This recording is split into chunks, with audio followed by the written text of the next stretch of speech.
அனைவருக்கும் எனது அன்பான வணக்கம். திருவள்ளுவர் இயற்றிய திருக்குறளில் அறத்துப்பால் அதிகாரம் 2 வான் சிறப்பு 17வது குறள்.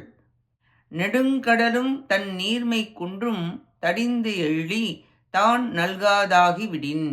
மேகமானது கடல் நீரைக் கொண்டு மீண்டும் கடலில் மழையாக பெய்யாவிட்டால் நீண்ட அளவில்லாத கடலும் தன் இயல்பு குறையும். கடல் தன் இயல்பு குறைந்தால் நீர்வாழ் உயிரினங்கள் பிறவாமல் போகும். முத்து பவழம் போன்றவைகளும் குறையும், பின்பு உண்டாகாமல் போகும். எனவே கடலுக்கும் மழை வேண்டும்.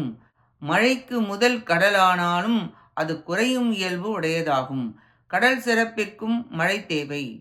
புல் தொட்டு கடல் வரை அனைத்திற்கும் மழை தேவை. உயிரினங்கள் வளர்ந்தோங்க மழை மிக மிக அவசியம் என்று கூறி மழையின் பெருமையை விளக்குகிறார் திருவள்ளுவர்.